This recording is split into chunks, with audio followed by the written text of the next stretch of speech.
I drank for a quarter of a century. Wow. And you couldn't break loose until you got... I quit a few times. In fact, that year, I had quit the beginning of the year, and even my mother had passed away in January. And I didn't drink during the funeral or after that, but then in February I started drinking again. Wow. You know, things got I was a bad. functioning alcoholic.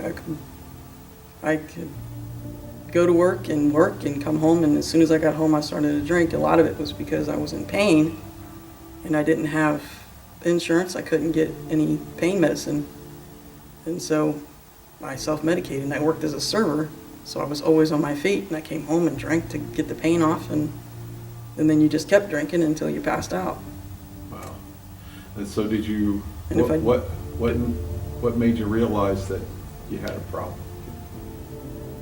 Just because that's all I could do. I mean, I couldn't make plans to go do something. If I made plans to go do something, I would count out the hours to see to the last moment I could drink and then sober up before I could go. So essentially your life revolved around alcohol. Yep. Well, I have had multiple DUIs. I've been to drunk school twice. I've been to one, and then it had been, the drinking span period has been long enough that I started over. Like, I was 21, I was 20 my first time I got caught. And then I was over 30 Wow. when I got caught the last time. And so how much do you think you were drinking a day? Were you drinking every day? Oh yeah, You were drinking every day, twice a day if I didn't have to work. Like, I wake up and I didn't feel good enough to function if I didn't have at least a drink in me. My stomach was, and then I'd take a drink, my stomach would feel fine. But I could not be just completely sober. I would throw up. So you were physically addicted. Yeah, that's Yeah. the thing. So when I went to that worship service and I went home, started to drink like usual, and I started feeling a little better. You know, the hangover was leaving. But then that next morning, it was a worse hangover than usual. So, knowing how I was, I would drink to make that feel better. But it just was getting worse. I couldn't eat. And by the time that Wednesday rolled around, I couldn't even drink. I couldn't drink, eat, anything the third day after I'd been to worship service. And since that point, I've not had any alcohol since. So you were in the middle of alcoholism and somebody invited you to a worship service? Sarah. Sarah invited you to a worship service. And I look at it as, well, see, I was raised Catholic. Uh-huh. And I consider myself a non-practicing Catholic. I believed, but I didn't think I had to go to church because, you know, I never believed in the whole pomp and circumstance of it. So I just figured I'm a good person, I believe in God, I'm good. And, or at least good enough. And then the only reason I went with her to the worship service is I look at it as the same as if a friend invites you to go to a movie, like a movie genre that you don't particularly care for, but you go to keep them company because you're friends. And she loved going to church. So I was like, whatever. And I went, and she asked me how I liked it afterwards, and I said it was fine because, you know, there was no stand up, kneel down, all that stuff. And I was like, it was pretty neat. And I liked the music. And she asked if I would want to go again, and I was like, yeah, if you want to go, I'll go. But that was it. There wasn't any big thing. But then, then I started getting sick, drinking, and it was crazy. So you got physically ill when you drank? When I don't think it took me as much to get drunk that night. And then what I would do is I would drink until I got to the point that then I would eat. After I stopped drinking everything, I had to teach myself how to eat because I never ate unless I drank. And so, it's my mind, you know, if you eat while you're drinking, you're going to lose your buzz. So, why waste your alcohol? So I went to eat, and I was ready to eat earlier, but I only ate half a sandwich and half a baked potato. And the next day, I only ate half the rest of the sandwich and the rest of the baked potato. So for 2 days, I had a sandwich and a baked potato. And then the next day, I had So that would have been Sunday, Monday. Tuesday I didn't eat anything. And then Wednesday I couldn't drink anything either. Not even water, nothing. And so this was after your worship That was service that experience. Sunday. Wow.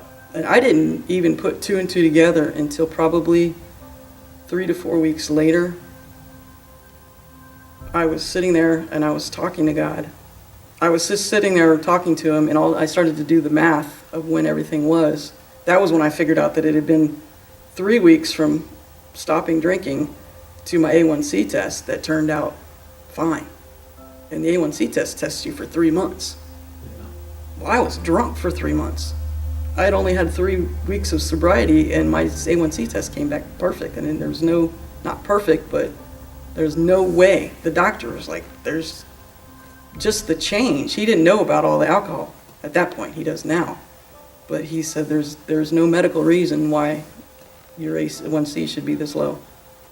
Wow. So you were not only healed from alcoholism, you were healed from... Diabetes. Yeah. People say you can't be healed from it, but I do not take medication for it. The only thing as far as watching my diet is because I like what I eat. And my doctor says, keep doing what you're doing. What am I Okay. doing? So, tell me about your experience. You came home from the worship service. You didn't really feel any grandiose experience took place, but somewhere you got touched by God. Yep. Tell me about that. How did you realize that God got involved in your life? Well, like I said, when it was a few weeks later and I had gotten the A1C test back, and that was like, that's when I started to do the math. And I was like, well, it had to be quitting drinking. And so I counted back when everything had happened, and I was like, wait, that was 3 days after I went to the worship service. And then it just clicked. I mean, I remembered it. I have obviously a very good memory. Because I can tell you, Sunday I ate that, Monday I ate that, Tuesday I didn't eat. But then, like I said, there was no medical reason for my A1C to be good like that. So it had to be that amount of time. And when I did the math and figured out what day it was, I knew it was a worship service that started it. Yeah. I mean, Sarah was scared because my texting was getting slower and slower getting back to her because I was sick. I mean, my lips cracked and bled. I couldn't walk from one room to the other without bouncing off everything. And that was no alcohol. That was just the DTs, I guess. But he didn't let me get that bad that I have seizures or anything, but I should have. But you started praying and... Oh, yeah. That was, as far as I know, mostly just because I had met Sarah the beginning of that month. My mother had gotten us new phones, and I had gone over to the office to pay my rent, and I was whining because I hate change, and I got this new phone. I don't know how to use it. She's like, well, you want me to show you? And so from that night on, she kept coming out after work, and we would work on the phone. Didn't know. I always tell her I don't know when you snuck Jesus in on me. But then it turned into, I would get excited at the end, when she's getting off work, and I would go over there, and we didn't talk about the phone. She would tell me stories about Jesus. And like I said, raised as being a Catholic, I should have known these stories. But either I didn't know them, or she just made them more real to me. And it was really like she was talking to me about this friend that she knew. And I wanted that. So I started talking to him. There was one particular time, it was that night when I figured out by the timing of when I figured out the timing, and I was talking to him, I was doing it, and I looked up, and I would just look out my window when I would talk to him, and I just stood up, and I pointed in the sky, and I said, you did this. And I had this feeling. I didn't see anything. I don't want to say I saw a vision or whatever, but I felt somebody looking at me, and just kind of like a little half smile, like, yeah, you got it. And no doubt since then. There's been other times when I know, like I feel right here, somebody's right there walking. So God has just miraculously. I mean, did you, when's the last time you drank then? Was it after that or? I've never drank since then. No kidding. May 27th, 2015. So ever And since that worship service? I went to the worship service on May 24th. Wow. And that was, so I drank Sunday, Monday, Tuesday, and that was it. And so God delivered you miraculously. Yep. And I know, there's been arguments with other people. They say that I'm still an alcoholic and this. I'm like, no, I'm not. But you know you're delivered. Yeah. Isn't that something? That's amazing. It actually made my heart doctor cry when I was telling her about all of it. Wow. I can't do anything without him.